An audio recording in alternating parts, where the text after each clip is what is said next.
مسرتوں کا دن ہے سبحان اللہ اور جمعۃ المبارک ویسے بھی عید المؤمنین ہے۔ سبحان اللہ یہ مومنوں کے لیے ہر 6 دن کے بعد اللہ پاک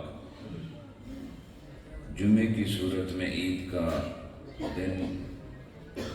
رحمتوں کے آغوش میں اہل ایمان کو عطا فرماتا ہے۔ سبحان اللہ لیکن میرے لیے آج عید کے دن میں یہاں کی حاضری ایک اور عید ہے اور ہمارے انتہائی لائق تکریم و تعظیم حضرت قبلہ سید مدثر حسین شاہ صاحب گیلانی مدد ظلہ العالی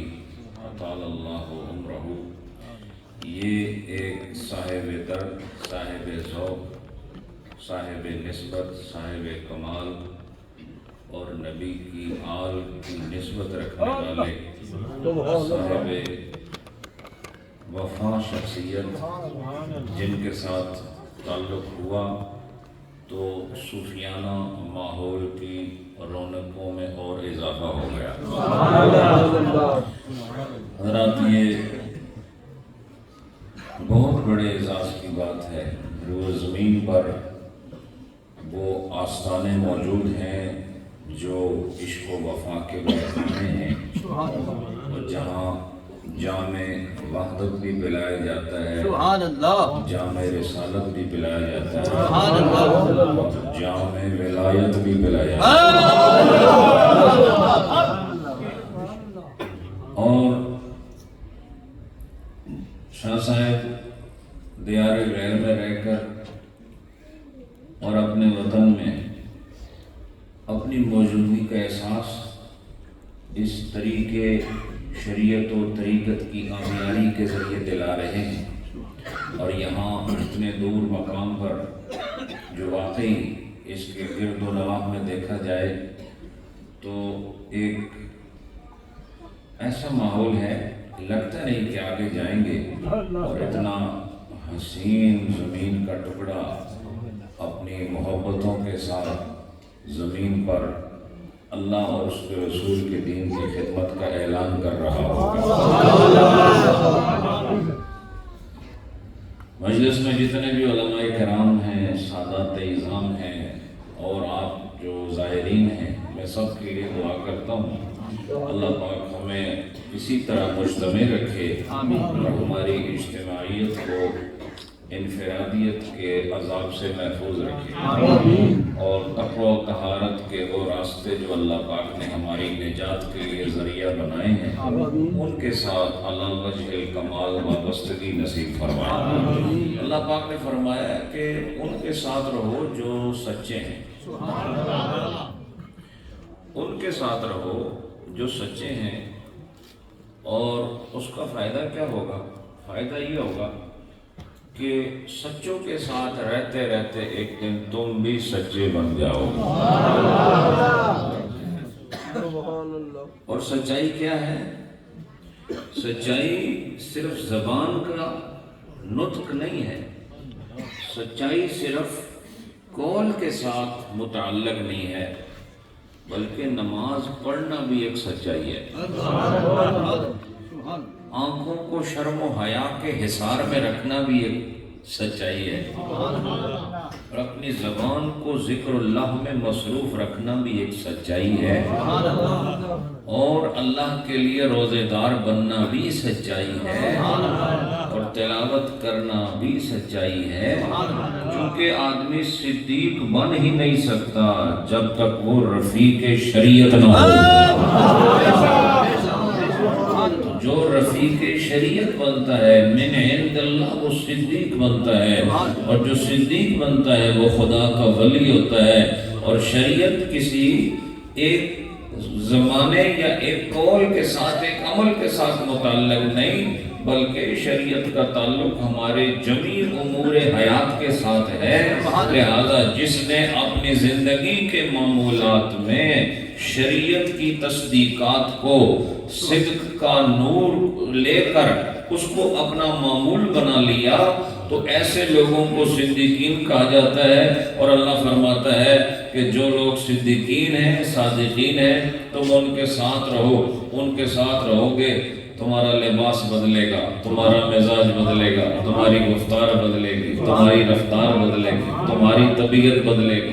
تمہاری پسند و ناپسند میں انقلاب پیدا ہوگا۔ اور یاد رکھو، قوت والے کا کام یہ ہوتا ہے کہ وہ اپنی قوت سے اپنا رنگ کمزور پر چڑھا دیتا ہے، لہذا اللہ کے ولی کے در پر آدمی کمزوریوں کے ساتھ آتا ہے اور طاقت کے ساتھ واپس جاتا ہے۔ اور سب سے بڑی کمزوری یاد رکھو، جسم کی کمزوری قبول ہے، نظر کی کمزوری قبول ہے، سماعتوں کی کمزوری قبول ہے، اور اعضائے ظاہری اور باطنی کے کارکردگی کے معمولات کی کمزوریاں یہ قبول ہیں، لیکن اصل کمزوری ایمان کی ہے، اصل کمزوری کردار کی ہے، اصل کمزوری مزاج کی ہے، اصل کمزوری طبیعت کی ہے، اور اصل کمزوری پسند و ناپسند کی ہے۔ تو جس نے اس کمزوری کو دور کرنا ہو تو یاد رکھو، جسم کی کمزوریاں ہسپتال میں دور ہوتی ہیں اور روح کی کمزوریاں اللہ کے ولی کے ڈیرے پر دور ہوتی ہیں۔ لہذا اپنے آپ کو بامزاج بنانے کے لیے اور اپنے آپ کو شریعت کا علم بردار بنانے کے لیے اور اپنے آپ کو شب زندہ دار بنانے کے لیے ان لوگوں کے ساتھ تعلق ضروری ہے جنہوں نے رب کو راضی کر لیا ہے، جن سے رسول اللہ راضی ہو گئے ہیں، جن سے اہل بیت و صحابہ کی جماعت راضی ہو گئی ہے۔ تو یاد رکھو، اگر تم ان رضا والوں کے ساتھ رہو گے تو تم بھی رضا حاصل کر لو۔ تو اللہ پاک نے فرمایا کہ سچوں کے ساتھ ہو جاؤ، اور جو آدمی نماز پڑھ رہا ہے، روزہ رکھ رہا ہے، یہ سچائی کی منزل میں داخل ہو گیا۔ اور ابھی میں آستانہ عالیہ پر آیا تو ایک گونج تھی، یا حیو یا قیوم کی۔ یہ گونج سچائی کی ایک علامت ہے، جو کہ اس کو حی کہنا بھی ایک صدق ہے، اس کو قیوم کہنا بھی ایک صدق ہے۔ اور یہ سبق آپ کو صادقین پڑھاتے ہیں، صالحین پڑھاتے ہیں، کاملین پڑھاتے ہیں۔ لہٰذا آؤ ان کی محفل میں جن کو پیاس بجھانا آتی ہے، جن کو بھوک مٹانا آتی ہے، جنہیں مفلسی کو دور کرنا آتا ہے، اور یاد رکھو وہ تمہارے اندر سے تمہارے کردار کا افلاس دور کر کے تمہیں نیکیوں کا امیر بنا دیتے ہیں۔ اور اللہ کا ولی وہ ہوتا ہے جو سجدے میں لے جائے تو اسے سکون ملتا ہے۔ اللہ کا ولی وہ ہوتا ہے جو خود بھی صراط مستقیم پر گامزن ہوتا ہے اور پیچھے چلنے والوں کو بھی اسی طریقے مستقیم پر چلانا چاہتا ہے۔ اور یہ سنت ہے رسول اللہ کی، یہ سنت ہے آقا نامدار علیہ السلام کی، کہ آپ کا یہ طریقہ تھا کہ جو گمراہ تھے ان کو قریب کرتے اور وہ آپ کی شخصیت سے متاثر ہوتے۔ یاد رکھو، شخصیت میں اگر نقص ہو تو پھر اس کی زبان سے نکلنے والے کلام میں تاثیر نہیں ہوتی۔ اس لیے نبی پاک علیہ السلام کو ایسا نہیں کہ ابتداءً ہی اعلان نبوت کرا دیا، 40 سال ان کو ایک معاشرے میں رکھ کر ان کے کردار کا لوہا منوایا ہے، ان کے مزاج کا لوہا منوایا ہے، اور اپنے پرائیوں نے انہیں صادق اور امین مانا ہے۔ اس کردار کی صداقت کے بعد جب میرے نبی نے قولوا لا الہ الا اللہ کہا تو چونکہ شخصیت سچی تھی اور سچی شخصیت کے منہ سے نکلنے والے کلام نے دلوں پر اثر کیا اور کفر اسلام میں تبدیل ہو گیا۔ اور یہی کام اللہ کے ولیوں کا بھی ہوتا ہے کہ وہ بے راہ روی کے شکاروں کو صاف راستہ بتا دیتے ہیں۔ جس زبان سے جھوٹ نکلتا ہے اس کو سچائی کا مزہ چکھا دیتے ہیں، اور جو نظر ناپاکی کے منظر سے ناپاک ہو جاتی ہے اسے جلوہ جانا کی آغوش میں لے جاتے ہیں، اور وہ دل جو دنیا کی محبت میں دھڑکتا ہے اس دل کو یاد محبوب کی دھڑکنوں سے آشنا کر دیتے ہیں، اور وہ آنکھ جو کبھی ٹپکی نہیں ہے اس آنکھ کو محبت کی رقت دے کر اسے ٹپکنے کا سلیقہ بھی دیتے ہیں، اور وہ ہاتھ جو ظلم پر عادی ہو جاتا ہے اس ہاتھ ظلم والے ہاتھ کو وہ امن و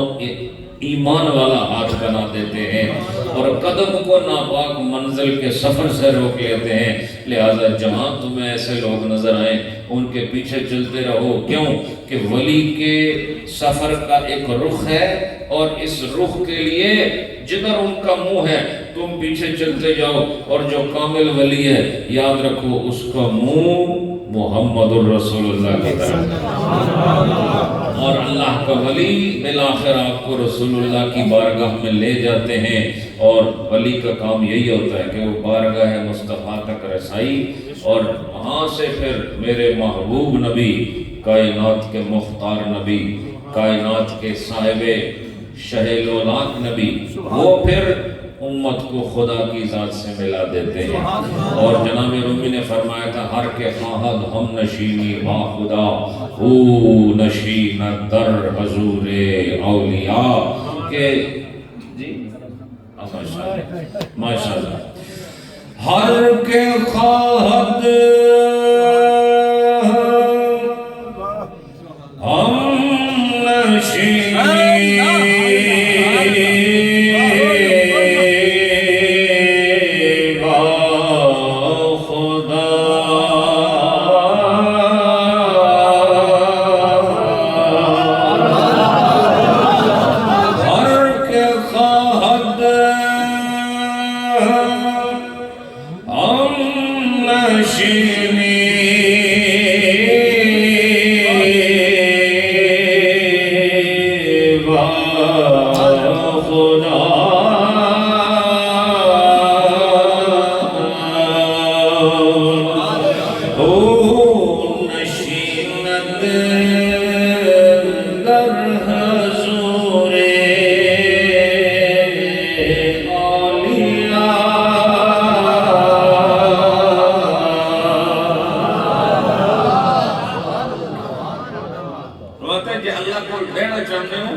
تو جو لوگ قرب خدا بندی کی منزل سے آشنا ہو چکے ہیں، اگر تمہیں بھی وہی قرب چاہیے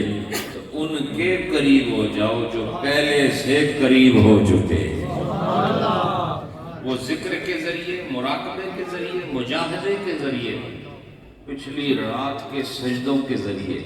تسبیحات کے ذریعے، تحلیلات کے ذریعے، عبادات کے ذریعے تمہیں اس قابل بنا دیتے ہیں کہ تم زمین پر کہتے ہو کہ میں خدا کا بندہ ہوں، اللہ عرش کی بلندیوں سے کہتا ہے میں اس کا رب ہوں. اس مقام پر پہنچنے کے لیے کہ خدا آپ کے لیے کلمات اجابت ارشاد فرمائے، اس کے لیے بندگی کا سرور لینا ضروری ہے، بندگی کا شعور لینا ضروری ہے. اور اس مقام کو حاصل کرنے کے لیے دو چیزیں ہیں، ایک علم ہے اور علم کے ساتھ اس کا معمول ہے. علم مدرسوں سے ملتا ہے اور معمول ان سے ملتا ہے جنہیں خدا نے علم دین بھی عطا فرمایا، علم طریقت بھی عطا فرمایا. اللہ پاک میری حاضری قبول کرے، تو آپ سب کی حاضری بھی اللہ قبول فرمائے. یاد رکھو جو اللہ کے پیارے ہیں، جو اللہ کے پیارے ہیں، ان سے پیار کرنے سے تم بھی خدا کے پیاروں میں شامل ہو جاؤ. اس سے محبت نہ کرو جس سے خدا محبت نہیں کرتا. اللہ جس چیز سے نفرت کرتا ہے، یہ شان ہے مومن کی کہ وہ اس چیز سے نفرت کرتا ہے. اور اللہ جس سے محبت کرتا ہے تم بھی ان سے محبت کرو. اور جو اللہ کی محبت کو محبوب جانے، خدا اسے بھی محبوب جانتا. آپ کا یہاں بیٹھنا خیر ہے. یہاں آپ کو دیکھو، یہاں قبلہ شاہ صاحب نے آئی کیمپ کا اہتمام بھی کیا ہوا ہے. یہ ایک اضافی محبت ہے، یہ ایک اضافی خدمت ہے، لیکن اصل جو آپ کا یہاں بیٹھنا ہے وہ وہی ذکر اللہ ہے. جو میں آیا اور ایک گونج تھی یا حی یا قیوم، اور لا الہ الا اللہ کی گونج اور اللہ کی صدائیں، یہ وہ خوبصورت بہاریں ہیں جن سے خزاں بھاگ جاتی ہیں. سمجھے کہ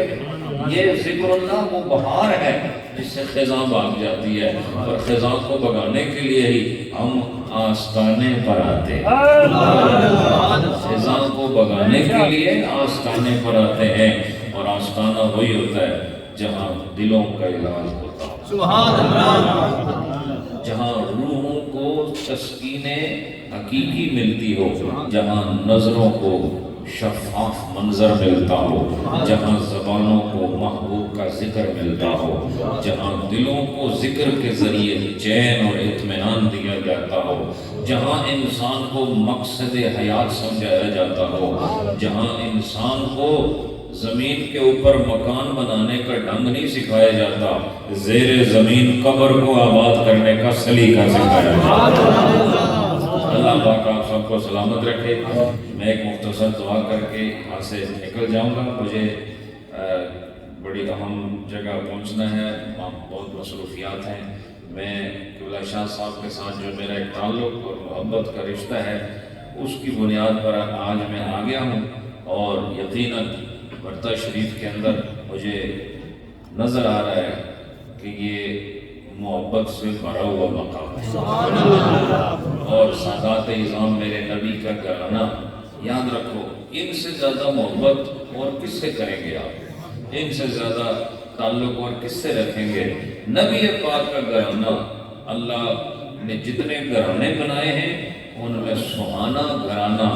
نبی کا گھرانہ۔ نبی پاک کی آل اولاد سے محبت رکھنا یہ بھی نبی پاک کی محبت کی علامات میں سے ایک علامت ہے۔ اللہ پاک آپ سب کو سلامت رکھے۔ تو میں آمین، الحمدللہ رب العالمین، الصلاۃ والسلام علی محمد وعلی آلہ وصحبہ اجمعین۔ آمین۔ اللہ پاک اس غوثیہ دربار برطہ شریف کو مزید عزت و مقام و منزلت سے آشنا فرمائے، آنے والے زائرین کو اللہ ایک ایک قدم کا صلہ نصیب فرمائے۔ اللہ جو خالی جولیاں لے کر آئے ہیں بھری ہوئی جولیوں کے ساتھ واپس جائیں، سب کے دامن مراد اللہ ان کی مرادوں سے معمور ہوں، اور سب کی طلب پوری ہو، دل صاف ہو، زبان ذاکر ہو، اللہ زبان شاکر ہو، اللہ سب کو روح پاک عطا فرما، اللہ تیری شریعت کی پابندی والا جسم عطا فرما، اللہ سب کے فکر و خیال کو روحانیت کی جلا عطا فرما، اللہ سب کے گھروں میں برکت نازل فرما، اللہ جو جسم و روح کے لحاظ سے بیمار ہیں سب کو جسمانی اور روحانی شفا عطا فرما، جو اولاد ہے اللہ انہیں نعمت اولاد سے مالا مال فرما، اللہ سب کو علم دین کا نور عطا فرما، اور عمل کی خیرات سب کی جولی میں پڑ جائے، اللہ سب پہ کرم فرما، قبلہ شاہ صاحب کی عمر میں برکتیں فرما، ان کی خدمات کو مقبول و معجور فرما، ان کے عظیم صاحبزادہ صاحب کو لمبی عمر اور آنے والے وقت میں الہ العالمین علم دین اور علم تصوف کا شاہکار بنا کر اس علاقے اور اہل سنت کے لیے امامت کا حق ادا کرنے والا ایک عظیم انسان بنا دے۔ پروردگار اس آستانہ شریف پر جتنے بھی زائرین آئے ہیں اللہ سب کی نیک مرادیں پوری فرما، اور ہمارا آستانہ عالیہ دہلیہ شریف اور آستانہ عالیہ غوثیہ برطہ شریف کے مابین جو یہ ایک محبت کا تار باندھا گیا ہے، اللہ اس تار کو رسی بنا کر ہمیشہ کے لیے دوام عطا فرما، اور اس تعلق کو اللہ ہر بری نظر سے محفوظ فرما، اور آستانوں کو تمام آستانوں کو باہمی اتفاق و مربت کے ساتھ چلنا نصیب فرما، اور ہمیں شریعت اور طریقت دونوں کو باہم ملا کر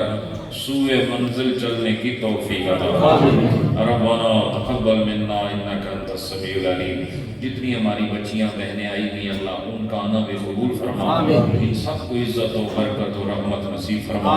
ان سب کے دامن مرادوں سے محفوظ فرما۔ وَأُفَوِّضُ أَمْرِي إِلَى اللَّهِ إِنَّ اللَّهَ بَصِيرٌ بِالْعِبَادِ بِرَحْمَتِكَ يَا أَرْحَمَ الرَّاحِمِينَ۔ یا حیو یا قیوم۔ آپ تمام دوستوں کے لیے لنگر کا وسیع انتظام ہے، آپ نے لنگر کھانا ہے، پیر صاحب تشریف لے جائیں گے، اور پیر صاحب کا ایک مرتبہ پھر ہم شکریہ ادا کرتے ہیں۔